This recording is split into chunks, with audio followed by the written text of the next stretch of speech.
ವೀಕ್ಷಕರೇ, ನೀವು Google pay, phone pay ಅಥವಾ ನೆಟ್ ಬ್ಯಾಂಕಿಂಗ್ ಬಳಸ್ತಿದ್ದೀರಾ? ಹಾಗಾದ್ರೆ ಸ್ವಲ್ಪ ಈ ಕಡೆ ಗಮನ ಹರಿಸಿ. ಯಾಕಂದ್ರೆ ಇನ್ಮೇಲೆ 10,000ಕ್ಕಿಂತ ಹೆಚ್ಚು ದುಡ್ಡನ್ನು ಬೇರೆಯವ್ರಿಗೆ ಕಳಿಸಿದ್ರೆ ಅದು ತಕ್ಷಣ ಅವರ ಅಕೌಂಟ್ಗೆ ಹೋಗಲ್ಲ. ಹೌದು, ಪೇಮೆಂಟ್ ಆಗೋಕ್ಕೆ ಬರೋಬ್ಬರಿ 1 ಗಂಟೆ ಡಿಲೇ ಆಗುತ್ತೆ. ಇದೇನ್ರಿ ಹೊಸ ತಲೆನೋವು ಅಂತ ಬೈಕೋಬೇಡಿ. ಆನ್ಲೈನ್ ವಂಚಕರಿಗೆ ಸಿಂಹ ಸ್ವಪ್ನವಾಗಿರೋ RBIನ ಈ ಹೊಸ ರೂಲ್ ಬಗ್ಗೆ ಗೊತ್ತಾದರೆ ನೀವೇ ಶಬಾಸ್ ಅಂತೀರಿ. ಕ್ಯಾಶ್ ಕಳಿಸಿದ ಮೇಲೂ ಟ್ರಾನ್ಸಾಕ್ಷನ್ ಕ್ಯಾನ್ಸಲ್ ಮಾಡೋ ಆ ಅದ್ಭುತ ಅವಕಾಶದ ಬಗ್ಗೆ ಸಂಪೂರ್ಣ ಮಾಹಿತಿ ಇಲ್ಲಿದೆ, ಮಿಸ್ ಮಾಡದೆ ನೋಡಿ.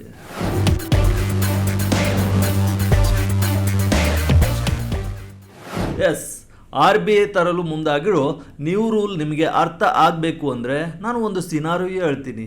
ಆಗ ನಿಮಗೆ ಆ ರೂಲ್ನ ಅವಶ್ಯಕತೆ, ಅನಿವಾರ್ಯತೆ ಎಷ್ಟಿತ್ತು ಎಂಬುದು ಅರ್ಥ ಆಗುತ್ತೆ.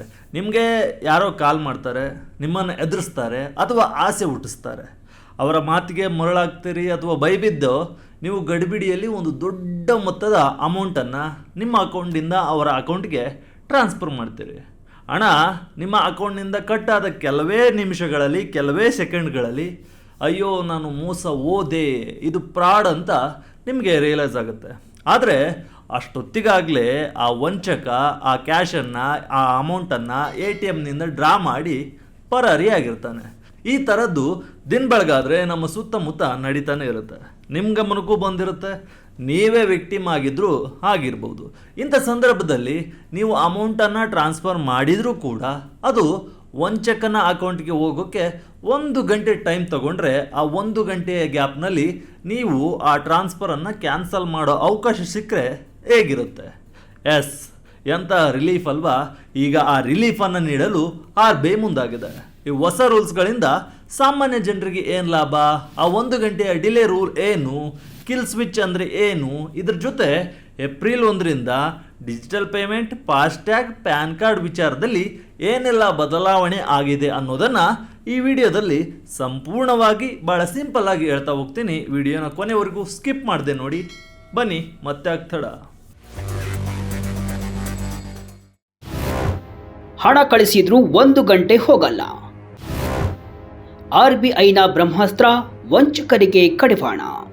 ಹೌದು, ದಿನೇ ದಿನೇ ಹೆಚ್ಚಾಗ್ತಿರೋ ಆನ್ಲೈನ್ ವಂಚನೆ, UPI ಫ್ರಾಡ್ಗಳಿಗೆ ಕಡಿವಾಣ ಹಾಕಲು RBI ಒಂದು ಚರ್ಚಾ ಪತ್ರ ಅಂದರೆ ಡಿಸ್ಕಷನ್ ಲೆಟರನ್ನು ಬಿಡುಗಡೆ ಮಾಡಿದೆ. ಇದರಲ್ಲಿ ಡಿಜಿಟಲ್ ಪೇಮೆಂಟ್ಗಳನ್ನು ಸೇಫ್ ಮಾಡಲು, ಸುರಕ್ಷಿತವನ್ನಾಗಿ ಮಾಡಲು 4 ಪ್ರಮುಖ ಪ್ರಸ್ತಾಪಗಳನ್ನು ಇಡಲಾಗಿದೆ. RBI ಪ್ರಸ್ತಾಪಿಸಿರುವ ಈ ಹೊಸ ರೂಲ್ಸ್ನ ಅತಿ ಮುಖ್ಯವಾದ ಭಾಗ ಅಂದರೆ ಈ 1 ಗಂಟೆಯ ಡಿಲೆ. ಹೌದು, ಈಗಿನ ಕಾಲದಲ್ಲಿ ನಾವು QR ಕೋಡ್ ಸ್ಕ್ಯಾನ್ ಮಾಡಿ ಅಥವಾ ಅಕೌಂಟ್ ನಂಬರ್ ಹಾಕಿ ಸೆಂಡ್ ಅಂತ ಒತ್ತಿದ 1 ಸೆಕೆಂಡ್ನಲ್ಲಿ ಅಮೌಂಟ್ ಬೇರೆಯವರ ಅಕೌಂಟ್ಗೆ ಹೋಗ್ಬಿಡುತ್ತೆ. ಇದು ನಮಗೆ ಅನುಕೂಲನೂ ಹೌದು, ಆದರೆ ಇದೇ ಅನುಕೂಲವನ್ನು ವಂಚಕರು ಬಂಡವಾಳವನ್ನಾಗಿ ಮಾಡಿಕೊಂಡಿದ್ದಾರೆ. RBI ಗಮನಿಸಿರೋ ಪ್ರಕಾರ ಈಗಿನ ಕಾಲದಲ್ಲಿ ಸಿಸ್ಟಮ್ ಹ್ಯಾಕ್ ಮಾಡಿ ಅಮೌಂಟ್ ಕದಿಯೋರಿಗಿಂತ ಜನರನ್ನು ನಂಬಿಸಿ ಎಮೋಷ್ನಲ್ ಆಗಿ ಬ್ಲ್ಯಾಕ್ ಮೇಲ್ ಮಾಡಿ ಅಥವಾ ಡೀಪ್ ಫೇಕ್ ಟೆಕ್ನಾಲಜಿಯನ್ನು ಬಳಸಿ ವಂಚನೆ ಮಾಡ್ತಿರೋದು ಹೆಚ್ಚಾಗಿದೆ. ಇದಕ್ಕೆ ಆಥರೈಸ್ಡ್ ಪುಷ್ ಪೇಮೆಂಟ್ ಫ್ರಾಡ್ ಅಂತಾರೆ. ಅಂದರೆ ನಿಮ್ಮ ಅಕೌಂಟ್ನಿಂದ ನೀವೇ ಸ್ವತಃ ಓಕೆ ಒತ್ತಿ ಅಮೌಂಟನ್ನು ಕಳಿಸೋದು. ಇದನ್ನು ತಡೆಯಲು RBI ಹೊಸ ರೂಲನ್ನು ತರೋ ಬಗ್ಗೆ ಯೋಚನೆ ಮಾಡ್ತಿದೆ.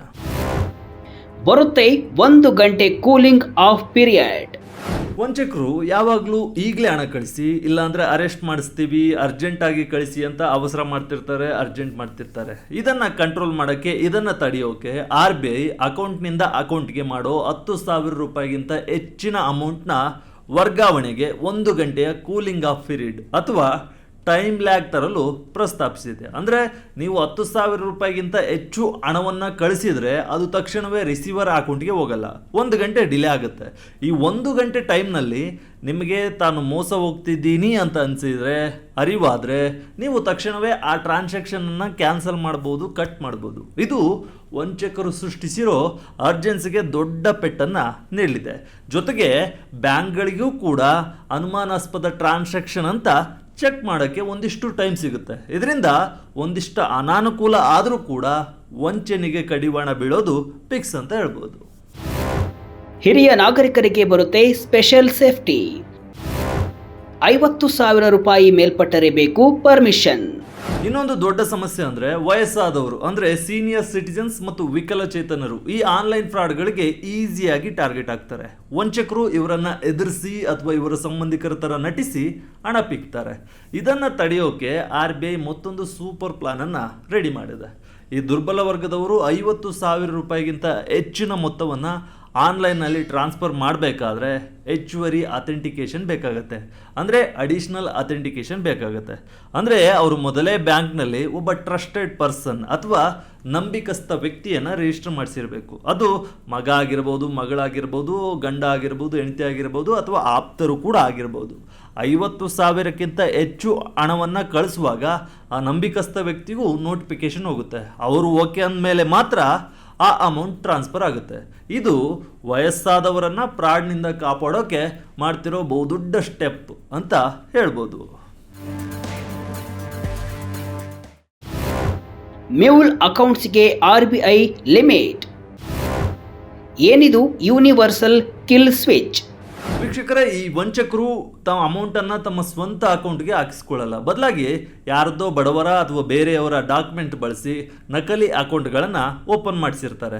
ಇದನ್ನು ತಡೆಯೋಕೆ RBI ಸರಿಯಾದ ಕಸ್ಟಮರ್ ವೆರಿಫಿಕೇಷನ್ ಇಲ್ಲದ ಅಕೌಂಟ್ಗಳಿಗೆ ವಾರ್ಷಿಕ ಕ್ರೆಡಿಟ್ ಲಿಮಿಟನ್ನು 25 ಲಕ್ಷ ರೂಪಾಯಿಗೆ ಫಿಕ್ಸ್ ಮಾಡೋಕೆ ಹೊರಟಿದೆ. ಒಂದು ವೇಳೆ ಆ ಅಕೌಂಟ್ಗೆ 25 ಲಕ್ಷಕ್ಕಿಂತ ಹೆಚ್ಚು ಹಣ ಬಂದರೆ ಆ ಎಕ್ಸ್ಟ್ರಾ ಹಣವನ್ನು ಬ್ಯಾಂಕ್ ಶಾಡೋ ಕ್ರೆಡಿಟ್ ಆಗಿ ಹೋಲ್ಡ್ ಮಾಡುತ್ತೆ. ಆ ಅಮೌಂಟ್ ಎಲ್ಲಿಂದ ಬಂತು, ಯಾಕೆ ಬಂತು ಅಂತ ಪ್ರೂವ್ ಮಾಡಿದ ಮೇಲೆ ಮಾತ್ರ ಆ ಅಮೌಂಟ್ ವಿತ್ಡ್ರಾ ಮಾಡೋಕೆ ಬಿಡುತ್ತೆ. ಇಲ್ಲಾಂದರೆ ಆ ಅಮೌಂಟ್ ವಾಪಸ್ ಕಳಿಸಿದವರ ಅಕೌಂಟ್ಗೆ ರಿವರ್ಸ್ ಆಗುತ್ತೆ. ಇದರ ಜೊತೆಗೆ ಇನ್ನೊಂದು ಮೇಜರ್ ಕಂಟ್ರೋಲನ್ನು ತರಲು RBI ಮುಂದಾಗಿದೆ. ಅದೇ ಕಿಲ್ ಸ್ವಿಚ್. ಕಸ್ಟಮರ್ಗಳೇ ತಮ್ಮ UPI ಕಾರ್ಡ್ ಮತ್ತು ನೆಟ್ ಬ್ಯಾಂಕಿಂಗನ್ನು ತಾವೇ ಆನ್ ಅಥವಾ ಆಫ್ ಮಾಡಿಕೊಳ್ಳುವ, ಲಿಮಿಟ್ ಸೆಟ್ ಮಾಡುವ ಫೀಚರ್ಸ್ ವಿಸ್ತಾರವಾಗಲಿದೆ. ಒಂದು ವೇಳೆ ನಿಮಗೆ ಫ್ರಾಡ್ ಆಗಿದೆ ಅಂತ ಅನಿಸಿದ ತಕ್ಷಣ ಅದೇ ಸೆಕೆಂಡಲ್ಲಿ ಒಂದೇ ಒಂದು ಬಟನ್ ಒತ್ತಿದರೆ ನಿಮ್ಮ ಎಲ್ಲ ಡಿಜಿಟಲ್ ಪೇಮೆಂಟ್ಗಳನ್ನು ತಕ್ಷಣವೇ ಬ್ಲಾಕ್ ಮಾಡ್ಬೋದು. ಇದಕ್ಕೆ ಕಿಲ್ ಸ್ವಿಚ್ ಅಂತ ಹೇಳಲಾಗ್ತಿದೆ. ಈ ಸೌಲಭ್ಯವನ್ನು ಕೂಡ RBI ತರಲು ಮುಂದಾಗಿದೆ. ವಿದೇಶಿ ಪೇಮೆಂಟ್ಗಳು ಇನ್ಮುಂದೆ ಫಾಸ್ಟ್. ಇದಿಷ್ಟು ನಮಗೆ ಬೇಕಾಗಿದ್ದು. ಈಗ ದೇಶಕ್ಕೆ ಬೇಕಾಗಿದ್ದು ಹೊರಗಿಂದು ಎಲ್ಲ ನೋಡ್ಕೊಂಡು ಬರೋಣ. ಕ್ರಾಸ್ ಬಾರ್ಡರ್ ಪೇಮೆಂಟ್ಸ್ ಅಂದರೆ ವಿದೇಶದಿಂದ ಬರುವ ಹಣದ ವಿಚಾರದಲ್ಲೂ ಹೊಸ ರೂಲ್ಸ್ ಬರ್ತಿದೆ. ಬ್ಯಾಂಕ್ಗಳು ಗ್ರಾಹಕರಿಗೆ ಅಮೌಂಟ್ ಬಂದ ತಕ್ಷಣವೇ ರಿಯಲ್ ಟೈಮ್ ಆಗಿ ನೋಟಿಫಿಕೇಶನ್ ಕಳಿಸ್ಬೇಕು. ಫಾರೆಕ್ಸ್ ಮಾರ್ಕೆಟ್ ಸಮಯದಲ್ಲಿ ಅಮೌಂಟ್ ಬಂದರೆ ಅದೇ ದಿನದೊಳಗೆ ಗ್ರಾಹಕರ ಅಕೌಂಟ್ಗೆ ಅಮೌಂಟ್ ಕ್ರೆಡಿಟ್ ಆಗಬೇಕು. ಬ್ಯಾಂಕ್ಗಳು ತಮ್ಮ ನೋಸ್ಟ್ರೋ ಅಕೌಂಟ್ಸ್ ಅಂದರೆ ವಿದೇಶದಲ್ಲಿರುವ ಭಾರತೀಯ ಬ್ಯಾಂಕ್ಗಳ ಅಕೌಂಟನ್ನು ಕನಿಷ್ಠ 1 ಗಂಟೆಗೊಮ್ಮೆ ರಿಕನೈಸ್ ಮಾಡಬೇಕು ಅಂತ RBI ಸೂಚಿಸಿದೆ. ಈ ಮೂಲಕ G20 ರಾಷ್ಟ್ರಗಳ ಗುರಿಯಂತೆ ಅಗ್ಗದ ಮತ್ತು ವೇಗದ ವಿದೇಶಿ ಹಣ ವರ್ಗಾವಣೆಗೆ RBI ಮುಂದಾಗಿದೆ. ಏಪ್ರಿಲ್ 1ರಿಂದ ಬಂದಿದೆ ಕಠಿಣ 2FA ರೂಲ್ಸ್.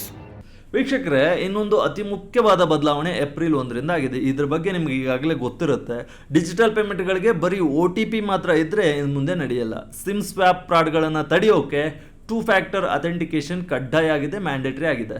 ಅಂದರೆ OTP ಜೊತೆಗೆ ಮುಖದ ಗುರುತು ಅಂದರೆ ಫೇಸ್ ರೆಕಗ್ನೈಸೇಷನ್, ಬೆರಳಚ್ಚು, ಫಿಂಗರ್ ಪ್ರಿಂಟ್ ಅಥವಾ ಡಿವೈಸ್ ಬೇಸ್ಡ್ ವೆರಿಫಿಕೇಶನ್ ಕಡ್ಡಾಯವಾಗಿ ಇರಲೇಬೇಕು ಅಂತ RBI ರೂಲ್ ಮಾಡಿದೆ. ಇದ್ರ ಜೊತೆಗೆ ಏಪ್ರಿಲ್ 1ರಿಂದ ಆರ್ಥಿಕ ವಲಯದಲ್ಲಿ ಸಾಕಷ್ಟು ಬದಲಾವಣೆಗಳಾಗಿವೆ. SBI cash back card reward ಪಾಯಿಂಟ್ಗಳನ್ನು ಇನ್ನು ಮುಂದೆ 4,000 ಮಲ್ಟಿಪೈನಲ್ಲಿ ಮಾತ್ರ ರಿಡೀಮ್ ಮಾಡ್ಬೋದು. NHA ವಾರ್ಷಿಕ ಫಾಸ್ಟ್ಯಾಗ್ ಪಾಸ್ ಶುಲ್ಕ 3,000ದಿಂದ 3,075 ರೂಪಾಯಿಗೆ ಏರಿಕೆ ಆಗಿದೆ. ರುಪೇ ಪ್ಲಾಟಿನಮ್ ಡೆಬಿಟ್ ಕಾರ್ಡ್ ಮೂಲಕ ಇನ್ನು ಮುಂದೆ ಡೊಮೆಸ್ಟಿಕ್, ಇಂಟರ್ನ್ಯಾಷನಲ್ ಹಾಗೂ ಟ್ರೈನ್ ಲಾಂಚ್ಗಳ ಆಕ್ಸೆಸ್ ಇರಲ್ಲ. ಪ್ಯಾನ್ ಕಾರ್ಡ್ ನಿಯಮವು ಕಠಿಣವಾಗಲಿದ್ದು ಆಧಾರ್ ಕಾರ್ಡ್ನಲ್ಲಿರುವ ಹೆಸರೇ ಪ್ಯಾನ್ ಕಾರ್ಡ್ನಲ್ಲೂ ಎಕ್ಸಾಕ್ಟ್ ಆಗಿ ಮ್ಯಾಚ್ ಆಗಿರಬೇಕು. ಇದರ ಜೊತೆಗೆ 1961ರ ಆದಾಯ ತೆರಿಗೆ ಕಾಯ್ದೆಯನ್ನು ರದ್ದುಪಡಿಸಿ ಹೊಸ ಆದಾಯ ತೆರಿಗೆ ಕಾಯ್ದೆ ಕೂಡ ಜಾರಿಗೆ ಬಂದಿದೆ.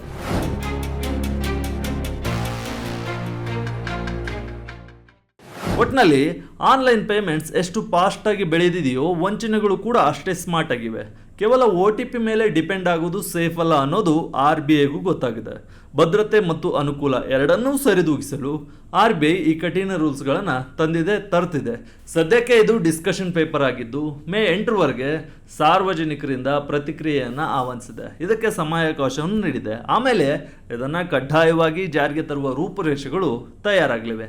10,000 ಮೇಲಿನ ಟ್ರಾನ್ಸಾಕ್ಷನ್ಗೆ 1 ಗಂಟೆ ಡಿಲೇ ಮಾಡ್ತಿರೋ RBI ನಿರ್ಧಾರದ ಬಗ್ಗೆ ನಿಮ್ಮ ಅಭಿಪ್ರಾಯ ಏನು? ಇದರಿಂದ ನಮಗೆ ಒಳ್ಳೆಯದಾಗುತ್ತಾ ಅಥವಾ ಪೇಮೆಂಟ್ ಸ್ಲೋ ಆಗುತ್ತಾ? ನಿಮಗೇನು ಅನಿಸುತ್ತೆ ಎಂಬುದನ್ನು ಕಮೆಂಟ್ ಮೂಲಕ ತಿಳಿಸಿ.